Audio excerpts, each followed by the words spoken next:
What's up, everyone? Welcome to the NG 英文 Show. My name is John Drummond, or Young Holland. Hi, 大家好，欢迎回到 NG 英文，我是 Stephanie。今天的来宾是一位作家、翻译、老师以及冲浪大师。接下来就让我们来欢迎 Mattias. Today, I am joined by an author, a translator, a teacher, a superstar, a surfer, a handsome man. Oh, yeah. Everyone, please welcome Mattias. What's up? Good to be here. Good to have you on the show, man. You know, we were trying to meet, I think it was last week, and you were trying to go surf a typhoon. No, I chose not to surf the typhoon. Yeah. Yes, you chose not to surf the typhoon. No, I am not at the level of big waves. I'm a pretty terrible surfer, but I enjoy my time on the waves. So I'm happy that you're trying. Yeah. Yeah. When did that journey begin for you, actually? Last year. I was writing my master's thesis and I finished my first draft, and a couple of friends on a Discord were like, we're going to Waiao, and does anyone want to come? And I was just like, I need some nature, I need some water. They're surfers, I can't surf. Okay, I'll rent a bodyboard.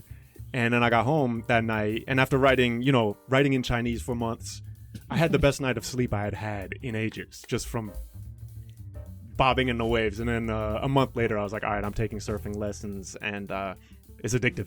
It's addictive. I love it. I'm happy to hear it. Well, Jayo, I hope you keep it up. And yeah, so cool. Well, I was hoping today we could start with, maybe in your own words, a little introduction about who is the man, the myth, the legend. All right. Mattias. So my name is Mattias Daly. I got my mom's last name. She's a Daly. My middle name is Svensson. That's my dad's last name, Swedish name. I was born in Stockholm, but I grew up in Philadelphia and Chicago. I lived... That's new information to me. Okay, yeah. And I'm a New Zealand citizen. My mom's a Kiwi. I'm a mess. I lived in China for 10 years, studied Chinese medicine, did not become a doctor, became a translator while I was in medical school. Never felt at home in China, intended to go back to the US after finishing there, but then I visited Taiwan in 2015. And I got this weird feeling like I want to live here. And I thought that was very strange. So I came back in another 6 months and I still had that feeling. And I was like, all right, that clearly 有缘分吧.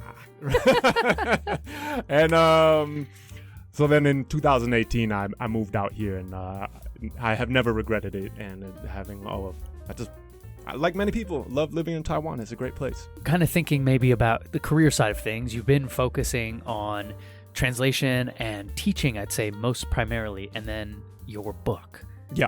Which you just wrote, guys, in Chinese. Yeah. Wild. So yeah, maybe start with, kind of what's the day-to-day? What are you focusing on? I'm a freelance translator, but I get most of my work from the National Palace Museum. So if you go to the museum, you see those little explanations next to paintings and calligraphy. I always wonder who writes those. I might have done them. There are other people too. I translate for the Taipei Chinese Pen literary magazine, which is known, 中华笔会 is the organization.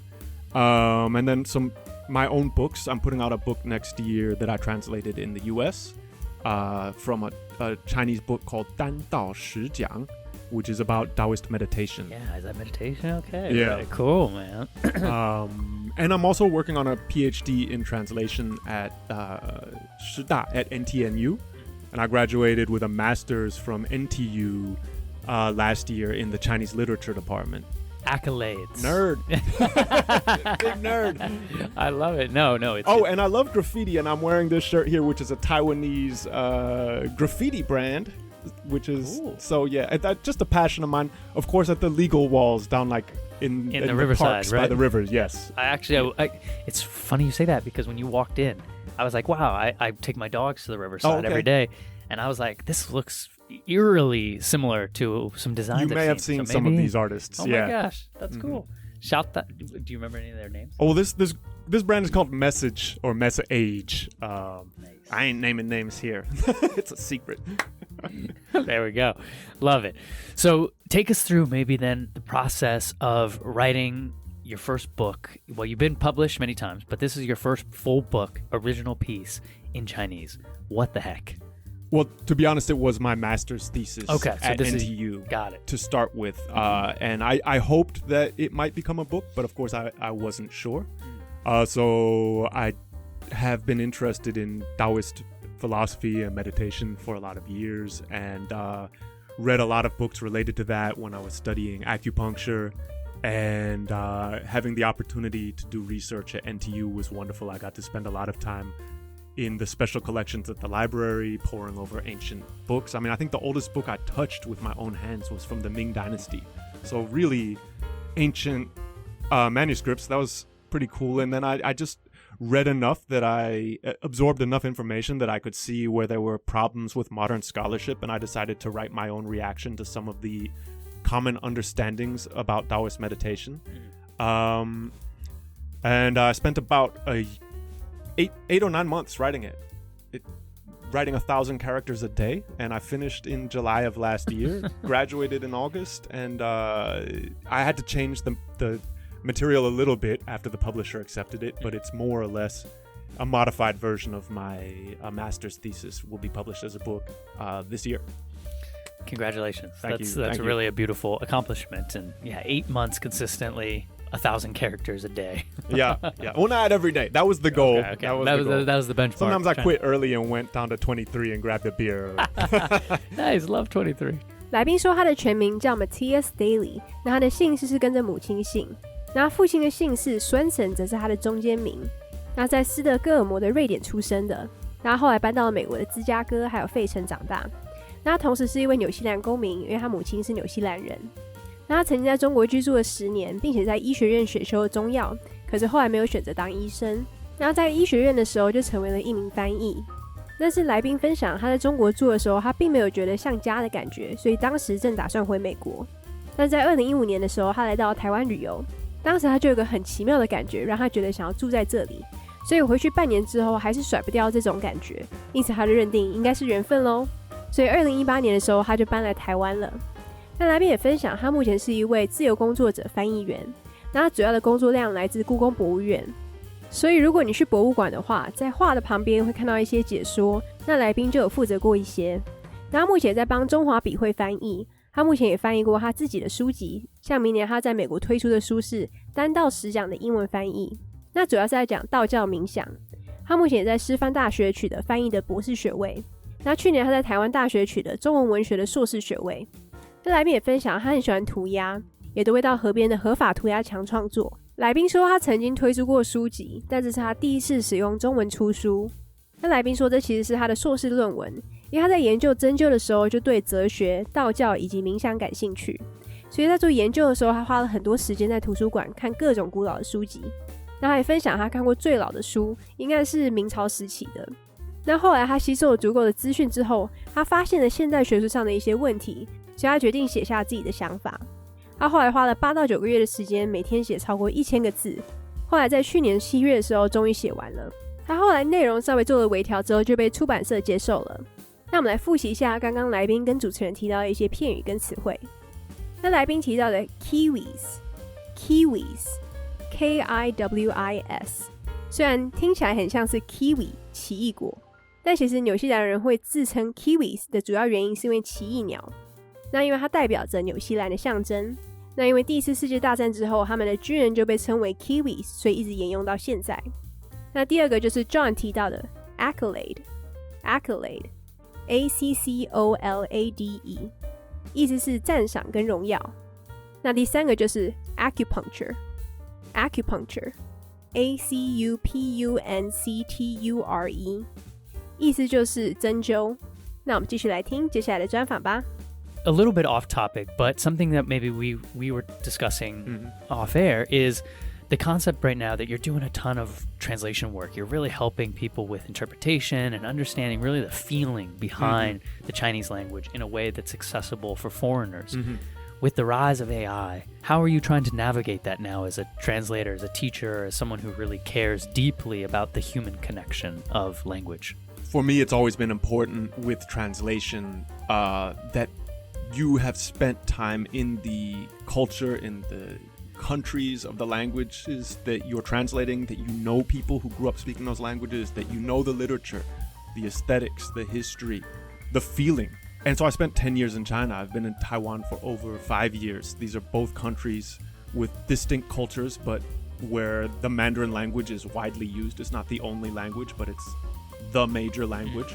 And I was always inspired in a way by stories of people like, Xuan Zhang, or otherwise known as Tang Seng, this historical figure in the Tang Dynasty who translated, with help, a lot of Buddhist Sutras. And he spent 17 years in India in ancient times. Imagine that. I mean, I've been in Asia now for 15 years, so I'm close to the amount of time of Xuan Zhang, and you will become a whole different person.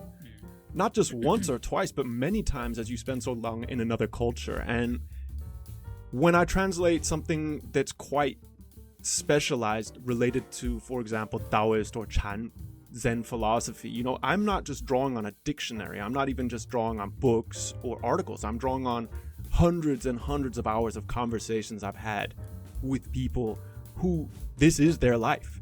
And these people are reflecting everything they learned from the hundreds or thousands of hours they spent with their teachers in their own personal life journeys. And when I'm translating about calligraphy for the National Palace Museum, I go and talk to my colleagues there, and they express their passion, their knowledge about not just what this thing hanging on the wall is and what it looks like, but what it means to them, what it means to this culture. And at the end of the day, I don't think a robot has the ability to replicate a life journey, because you have to have an identity, a being in the world, a cathartic transformations as a human being as you deal with culture shock and acclimation and learning a new language. These artificial intelligences, we need to put more emphasis on the A. That's what comes first. That's not the I, because they don't really have intelligence in the way that we do, because they don't have a life story, and they can't. I mean, no disrespect to robots, but yeah, the ethics people are gonna. But and I think this relates also to English teaching as well. I know that there are companies right now that are pushing towards just using AI chatbots, or even AI simulated voices, simulated faces to communicate.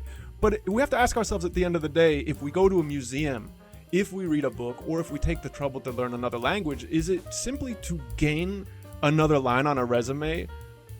I have this degree, I can speak this language, or is it about deepening our connection to other human beings, which is the point of language at the end of the day? You can say you're learning language to get a better job or to be able to do international business, but come on, your human life is limited. You want to make meaningful connections. You want to expose yourself to meaningful art. And I think that to me is the human element in the work that I do. And of course, I can't guarantee that other people will see that. I might get put out of business, but hopefully that's not just a last gasp that I just gave right there. Well, it was a beautiful gasp. Thank you. It was very moving, very passionate, very honest. And I agree. I think, so much of what language is diving into the culture and passing on the tradition and the history. And you can't do that with just an artificial intelligence reading a manuscript from something and kind of summarizing for you. But I digress. The concept there is beautiful, and it makes me think too about the work you're doing now as an educator in, I believe you're teaching in Mandarin now. You're teaching foreigners in Mandarin, is that correct? Or teaching Chinese to them? I've just started teaching some Mandarin in Mandarin to foreigners. Yeah. Imagine that, guys. Picture that at a coffee shop. Two foreigners. It's a foreigner teaching another foreigner Mandarin. 回头率蛮高的。好厉害。Yeah. I love it. And it's so cool. So yeah, so you're embracing still that human touch. And it's fun for me. I don't like teaching English, to be honest, just because I never took proper classes to become an English teacher. So students will ask me, why is it like this? And I'm like, I don't know. I really don't. My mom told me that 30-something years ago, and that's just been it. Whereas I learned Mandarin as a young adult. So I know what it's like to encounter questions and confusion and to use a native English speaker's brain to try to struggle through Chinese. And it's a pleasure to sort of share that with people who are walking that same path, and they're going down parts of it, tricky obstacles that I've already been over. And I'm like, hey, let me help you. That's fun to share. That's actually a lot of fun. Yeah, it's a beautiful way, because you're right. The native speakers, while they have the accent and they have the vocabulary, they don't have the why for how they learn. And I always talk about that on the show too, is like, you need to be communicating with people who maybe have learned the journey and who can explain the depth and the why which you have. When you're stuck, you don't ask the native speaker who's like, why do we say this before this? And right. Like, my mom told me. Yeah, exactly. Yeah. So it's very, very cool. Well, I love all of that, and I wish you continued success against the robots and the bots. But I believe it. Your passion is there. Your heart is in the right spot. So continue on. 来宾也分享，在这个 AI 崛起的时代，翻译其实注重的是文化上的理解。像他自己就曾经在中国住了10年，在台湾也将近5年。那这2个国家的文化都很明确，而且普遍都使用中文。那来宾也分享，他其实是受到唐僧的启发。因为他在唐朝时期的时候翻译了非常多的佛经，那他也曾经在印度待了17年。那像来宾也说，因为他自己也花了15年的时间在另一个文化当中，所以他知道其实人会随着环境不断的改变。那他也提到，如果要翻译比较特定的内容，像是道教、禅宗之类的话，其实他也不会只透过字典、书籍跟文章当做参考，而是透过他数百个小时累积起来跟其他人的对话所获得到的资讯，以及别人在他们生活中获得到的资讯。那来宾也说，像他在故宫博物院翻译的时候，那其实都会跟同事聊一聊，他会发现他们会表达他们的热情，并且分享他们拥有的知识，譬如对于他们而言的意义，以及对于这个文化的意义。所以来宾认为这是机器人无法复制的人生旅途，他们必须在这个世界上有个身份。来宾也认为这适用在语言教学当中，因为其实现在有很多公司推出了 AI 聊天机器人，但他认为我们必须去思考我们学习一个语言的原因是什么。我们是为了想要更好看的履历吗？还是其实是为了跟其他人有更深的连结呢？那来宾认为，虽然有人说学习语言是为了找到更好的工作，或是为了跨国生意，但人的生命是有限的，人还是会想要有意义的连结。那来宾目前有在教外国人中文，他说他不喜欢教英文的原因是因为他没有受过正规的训练，而且当别人问他为什么的时候，他说实话没有办法回答，因为这就是他的母语啊。那反过来的，他的中文是在年轻的时候学习的，而身为外国人的他也非常能够理解外国人会遇到的疑惑跟困境。那我们来复习一下刚刚来宾跟主持人提到的一些片语跟词汇吧。第一个是 Chatbots ChatBots 意思就是聊天机器人。第二个是 Buddhist Sutras BUDDHIST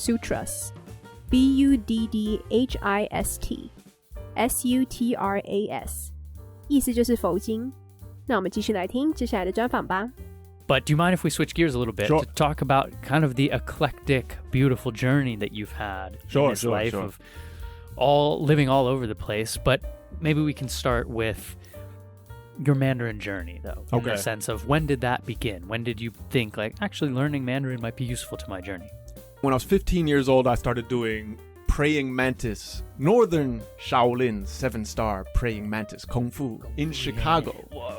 With Master Quan Cortez, who opened a Wuguan, a Kung Fu school on the north side of Chicago. And one of his assistant teachers, Sifu Antoine, had said to us... Shout out. I hope they listen. Hey, he's a great guy. I wonder if he'll see this. Anyway, he said, everybody who walks through this school says he's going to end up learning Mandarin one day. Because I said I was going to. But I don't know. I guess that it put a seed in me. Exposure to Kung Fu led to the exposure to Chinese philosophy and religion and art.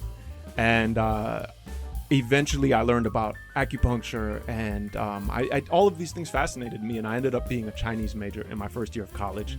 But I found it too hard, so I switched. But after I graduated college, the curiosity was still there. And one of my best friends was in Guizhou. He's actually Taiwanese born, but he grew up in the States, and he was teaching English in Guizhou. And he was quite bored and lonely. He's in a very small town, relatively speaking. And he kept saying, I can get you a job out here. Why don't you come hang out, teach English, make a little money, see China? And finally, one day I was like, okay. And the next day he had an invitation, and I went, and I showed up in this small area called Tongren. And almost nobody spoke English there except for my friend. And it just forced me to like jump into the deep end of the pool and really start learning Chinese. And it was a great just exposure to culture and language, and I ended up staying much longer than I expected. But Well, shout out all those people along the journey.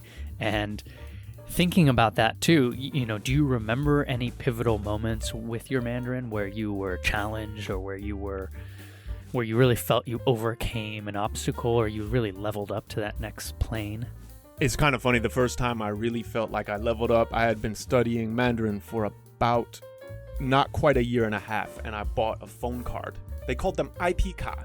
So if you wanted to make an international phone call, you'd buy these cards at convenience stores in China, and then you'd dial in a long number, and then you could call the US for much cheaper. And this IP ka I bought didn't work. So I brought it back to the little convenience store, and I wanted to exchange it or return it, and they weren't having it. And I was like, you guys are in the wrong. And I argued with them, and I got kind of mad. And I won, and I was able to express myself. I mean, for any listener who hasn't lived in Beijing, it's a very, as someone I know put it, it's a very sharp elbows culture there. So you really do have to... You gotta be feisty. Right? Yeah, you gotta be feisty. And I was like, oh, I can do this. Yeah, that cold weather, Yes. People don't take trash. No, they don't. That's right. So you expressed yourself in Mandarin, you bargained, you negotiated basically, you pled your case. Yeah. And you won. Yes. And I expressed my Umbridge. So, yeah. That's amazing. Yeah. Well, thinking about your incredible academic journey now with language, with English really, and with Mandarin, would there be any tips and advice maybe you could share with our audience who are considering learning another language or are ready learning another language? Absolutely. So one really great tip I got, I sort of combined a tip I got from my father, who's multilingual, and a very good friend of mine in Beijing. She's an English woman, Callie. Hello. And so she has excellent Mandarin. And her advice was, as soon as you can, when you check the dictionary, do not check a Chinese English dictionary. As soon as your level allows, check Chinese definitions, because then you will know how this word is defined in a way that a native speaker comprehends it, rather than trying to jam this word into English, because the way a word is explained in the language that word comes from teaches you way more about that word than just seeing a close synonym in English.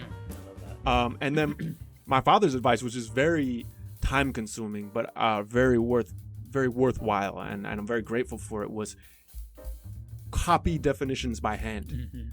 And this way you will leave a deep impression. It almost becomes muscle memory. And so especially if you're reading a book, if you look up a word, write the definition in the margin, and you might forget it in 3 days, and that word will come up again. Maybe you looked it up on page 10, and then you get to page 50, the word comes back, and you're like, oh, I already forgot. But you will definitely remember that you looked that word up and that you copied it by hand, and you go back and you see the definition in your own handwriting. And it gets deep into your mind. And because you're copying, like my friend advised, the native speaker's way of defining that word, just by copying that sentence, it sort of becomes your own language. So that's one piece of advice. And the other one I have is record yourself speaking and listen to it back.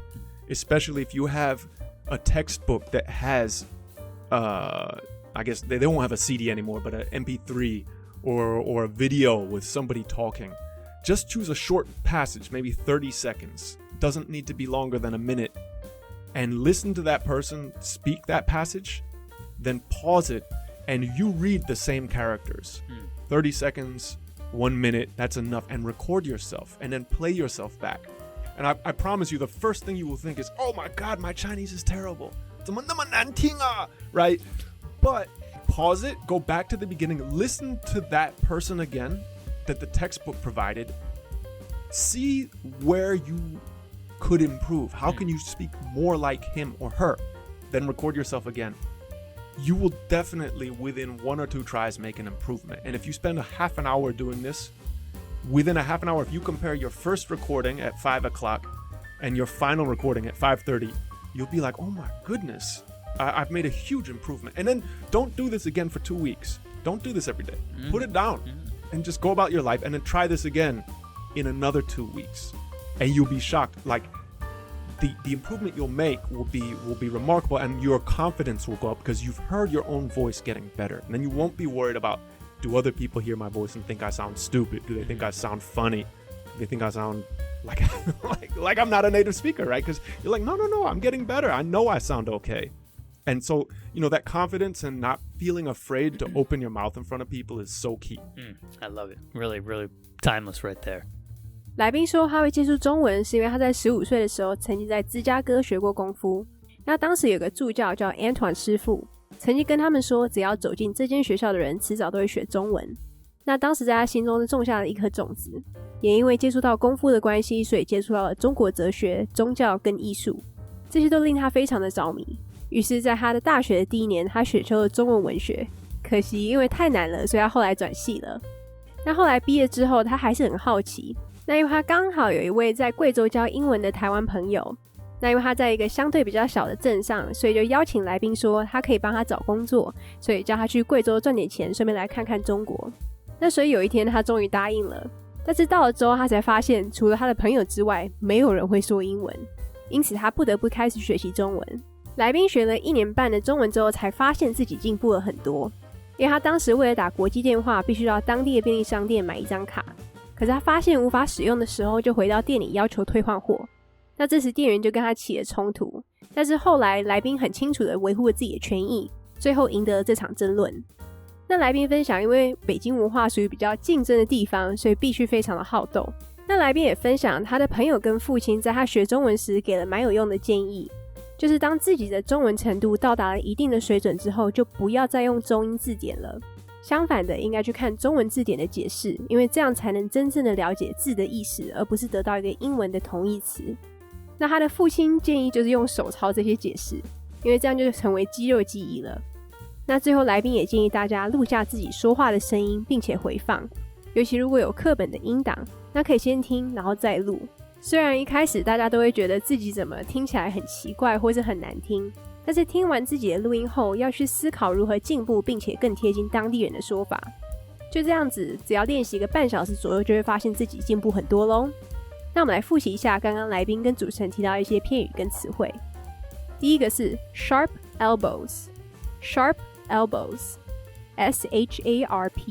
SHARPELBOWS， 意思是竞争激烈。第二个是 Feisty， Feisty FEISTY， 意思是好斗。最后一个就是 Umbridge， Umbridge UMBRAGE， 意思是不满哦。那我们就谢谢今天的来宾 Mattias。It's been a pleasure to have you on the show. Thank you. Great to get to know you more. And where can people maybe read this book of yours? Where can they find you online and reach out if they want to learn from you? Well, I'm not that easy to find online. I figured. Yeah, and I'm not really taking that many students right now. If you see me and you need me and I'm on the subway, say what's up. Nice. Yeah. I'm not such a big social media user at the moment. However, this book, it will be coming out with 新文风出版社. This is the 二稿, the second manuscript. That's what it's going to look like. If you want to read something very nerdy and arcane about Taoist meditation in Chinese, all I can promise you, it will help you fall asleep quickly. Are you going to do an audiobook? Yes, ASMR of me turning pages. Nice. Yes. Awesome, man. Okay. Very cool. Well, thanks for joining us on the show, and we'll talk to you next time. All right. Peace. All right, everyone. Thank you so much for joining us on the NG English show. Please go find Mattias' book or just find him on the subway. I love it. No social media. The man, the myth, the legend. Or myself, John Drummond 89 or Yang Haoen. All right, everyone. Stay curious. Stay hungry. We'll talk to you next time. Peace. All right. Well, that is our NG English show for today. We hope everyone enjoyed listening to that. You can connect with us on Facebook, Instagram, YouTube, and now Spotify. You can search NG Ingwen, or you can search on IG NG English ICRT. And don't forget to tune in every Wednesday morning from 6:30 to 7 and Wednesday night from 9 to 9:30. We'll catch you on the next episode. Bye-bye.